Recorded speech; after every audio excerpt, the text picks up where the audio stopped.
تو استحاضہ کا جو سورس ہے وہ حیض کے سورس سے مختلف ہے. استحاضہ ایسے جیسے جسم کے کسی بھی اور حصے سے خون نکلنا. استحاضہ کی مریض خاتون کو حسب عادت حیض کے ایام شمار کر کے غسل کرنا چاہیے. حضرت ام حبیبہ رضی اللہ عنہا رسول اللہ صلی اللہ علیہ وسلم کی خدمت میں حاضر ہوئی اور استحاضہ کی شکایت کی. رسول اللہ صلی اللہ علیہ وسلم نے ارشاد فرمایا حسب عادت ایام حیض میں نماز نہ پڑھو، پھر ایام حیض ختم ہونے پر غسل کر لو. چنانچہ ام حبیبہ رضی اللہ عنہا ہر نماز کے لیے غسل کیا کرتی تھیں. اسے مسلم نے روایت کیا ہے. نماز سے مراد دوبارہ حیض سے پاک ہو کر نماز شروع ہونے کا وقت ہوتا تھا اس کے لیے. اس کا یہ مطلب نہیں ہے کہ ہر نماز کے ٹائم پہ غسل کرتی تھی. غسل حیض کا طریقہ یہ ہے. حضرت عائشہ رضی اللہ عنہا سے روایت ہے کہ حضرت اسماء رضی اللہ تعالی عنہا نے نبی اکرم صلی اللہ علیہ وسلم سے غسل حیض کے بارے میں سوال کیا کہ کیسے نہانا چاہیے اس کے بعد. تو آپ نے فرمایا پہلے پانی میں بیری کے پتے ڈال کر اچھی طرح حیض کے خون سے پاکی حاصل کر لو. یہ بیری کے پتوں کی ضرورت اس لیے کہ اس دور میں صابن کی ایسی صورت اور قسمیں موجود نہ تھی. مراد جس سے یہ کہ اچھی طرح صفائی حاصل کرنے کے لیے کہ سب میل کچیل دور ہو جائے اس پانی سے نہاؤ. پھر سر پہ پانی ڈالو. یہ مراد اس سے یہ ہے کہ جہاں جہاں نجاست ہے اچھی طرح جسم کو مل کے دھو لو. پھر سر پہ پانی ڈالو اور خوب اچھی طرح ملو تاکہ پانی بالوں کی جڑوں تک پہنچ جائے. پھر سارے بدن پر پانی بہاؤ. پھر خوشبو لگی ہوئی روئی کا پھاہا لے کر اس سے پاکی حاصل کرو. یعنی جسم سے ساری اسمیل دور کرنے کے لیے کیا کرو؟ روئی کو خوشبو لگا کر اسے جسم پر لگاؤ تاکہ خون کی ساری نجاست کا اثر اور اسمیل اور گندگی دور ہو جائے. آج کے دور میں بھی اگر ایسا کیا جائے تو بہت اچھا ہے، لیکن صابن وغیرہ بھی خوشبودار جو ہوتا ہے اس سے یہ کام لیا جا سکتا ہے. اس سے آپ اندازہ لگائیں نا کہ اسلام پاکیزگی، طہارت، صفائی ستھرائی اور خصوصاً ایک عورت سے اچھی اسمیل آنے کی طرف کتنا متوجہ کرتا ہے. بہت سے ازواجی زندگیوں میں جھگڑے محض اس لیے ہوتے ہیں کہ عورتیں اپنی کیئر نہیں کرتی، اور خصوصاً جو نجاست سامنے نظر نہیں آتی اس کے بارے میں بہت کیئر لیس ہوتی. تو یہ چیز درست نہیں. اس لیے آپ دیکھیں کہ اللہ کے رسول صلی اللہ علیہ وسلم نے اگرچہ مسئلے میں کتنی حیا ہے لیکن اس کے باوجود اچھی طرح کھول کے بات سمجھائی تاکہ کوئی بھی ابہام نہ رہے.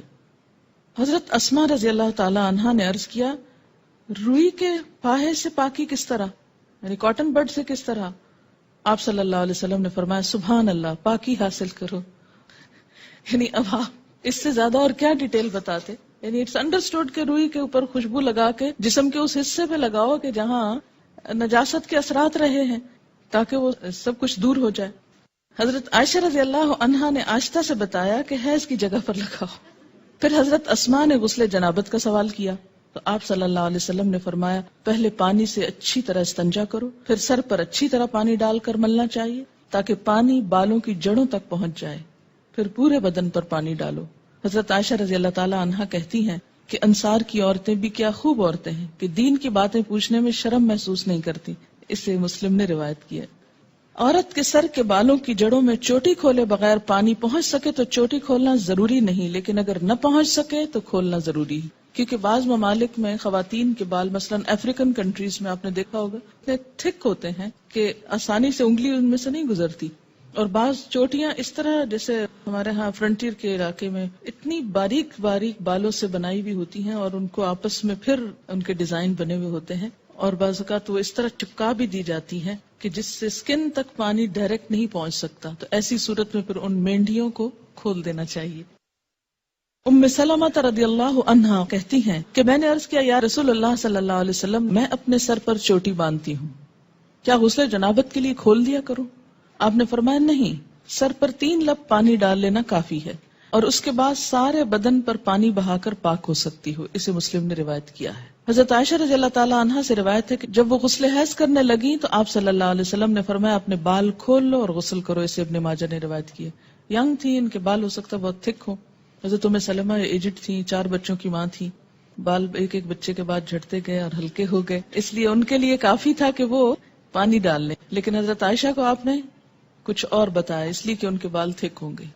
غسل حیض یا غسل جنابت یا عام غسل کے دوران کلمہ شہادت پڑھنا یا ایمان کی صفات پڑھنا سنت سے ثابت نہیں. یعنی غسل اور طہارت کا تعلق پراپر طریقے سے ہے کہ پانی پورے جسم کو پہنچ جائے اور کوئی جگہ خشک نہ رہے. زبان سے کچھ بھی پڑھنے کی ضرورت نہیں. جمعے کے روز غسل کرنا مسنون ہے، پسندیدہ ہے. حضرت عبداللہ بن عمر رضی اللہ عنہما کہتے ہیں کہ رسول اللہ صلی اللہ علیہ وسلم نے فرمایا جب کوئی نماز جمعہ کے لیے آئے تو غسل کر کے آئے. اسے بخاری اور مسلم نے روایت کیا ہے، کیونکہ ایک بڑی گیدرنگ ہوتی تھی اور اس میں لوگوں کو ایک تکلیف ہوتی تھی پسینے وغیرہ کی بو سے، جب تک کہ دوسرے صاف ستھرے ہو کر نہ. ابتداء میں آپ صلی اللہ علیہ وسلم نے اس کو لازم کر دیا، لیکن بعد میں جب لوگ عادی ہو گئے تو پھر اس کے بعد اتنی سختی نہیں کی جاتی تھی. غسل کے لیے پردے کا اہتمام کرنا ضروری ہے. حضرت یعلا بن امیہ رضی اللہ عنہ سے روایت ہے کہ رسول اللہ صلی اللہ علیہ وسلم نے ایک شخص کو کھلے میدان میں برہنہ نہاتے دیکھا تو آپ صلی اللہ علیہ وسلم ممبر پر تشریف لائے، اللہ کی حمد و ثنا کی اور فرمایا اللہ عز و جل بڑا حوصلے والا اور شرم والا ہے، حجاب اور حیا کو پسند فرماتا ہے، لہذا جو کوئی غسل کرنا چاہے پردہ کر کے غسل کرے. اسے ابو داؤد اور نسائی نے روایت کیا ہے.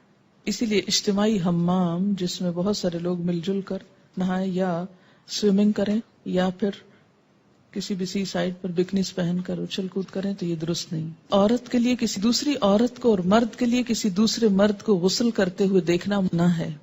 حضرت ابو سعید خدری رضی اللہ عنہ کہتے ہیں کہ رسول اکرم صلی اللہ علیہ وسلم نے فرمایا کوئی عورت کسی دوسری عورت کا سطر نہ دیکھے، کوئی مرد کسی دوسرے مرد کا سطر نہ دیکھے. اسے ابن ماجہ نے روایت کیا ہے. غسل یا وضو کرتے ہوئے پانی کے استعمال میں احتیاط کرنی چاہیے. حضرت انس رضی اللہ عنہ فرماتے ہیں کہ رسول اللہ صلی اللہ علیہ وسلم وضو کے لیے 1 مد پانی نصف لیٹر سے کچھ زیادہ، ½ لیٹر سے تھوڑا سا زیادہ، اور غسل کے لیے 1 سا پانی تقریباً 1 لیٹر سے 5 مد پانی تقریباً 3 لیٹر تک استعمال کرتے تھے. اسے بخاری اور مسلم نے روایت کیا ہے. جی ہاں، ہم تو بالٹیاں اور ٹب بہا دیتے ہیں، ٹینک خالی کر دیتے ہیں، ٹینکرز منگواتے ہیں. دیکھیے آپ صلی اللہ علیہ وسلم سے ایک شخص نے یہی بات کہی تو آپ نے فرمایا خواہ تم دریا کے کنارے ہو پھر بھی ضرورت کا استعمال کرو. آج آپ دیکھیں کہ کس قدر یہ پرابلمز ہو رہے ہیں وسائل ریسورسز کے مس یوز کرنے کی وجہ سے، جتنی پولوشن ہو رہی ہے اور جتنا نقصان ہو رہا ہے. اس میں ضرور کوئی حکمت ہے. چلیے ہم اگر اتنا نہیں تو ایٹ لیسٹ کچھ تو بچت کر سکتے ہیں، کوشش کرنے پر ہو بھی سکتا ہے. ایسا ہے کہ ہمارے ہاں عادت کیا ہے کہ آپ ٹوتھ پیسٹ لگاؤ، برش کو آہستہ آہستہ ٹیپ کھول دو، وہ کھلی رہے، آپ برش کرتے رہیں، شیشہ دیکھتے رہیں، ادھر ادھر دیکھتے رہو، کھلی ہے. تسلی کیا ہے کہ اب جب ایک دم ضرورت پڑے گی تو کھولنی نہیں پڑے گی. اچھا اسی طرح اگر آپ نے چولہا جلا دیا ایک دفعہ تو کھلا رہے، گیس جلتی رہے، دوبارہ پھر ایک تیلی ضائع ہوگی. یا یہ کہ اب کون ماچس کھولے اور اس میں سے لائٹر آن کرے، پریس کرے اور اس میں اٹھائے اور لگائے، تو بہتر ہے کھلا رہے. جتنی دیر 2 4 5 گھنٹے کچن میں کام ہو رہا ہے بس جل رہی ہے گیس. تو یہ سب چیزیں اسراف میں آ جاتی ہیں.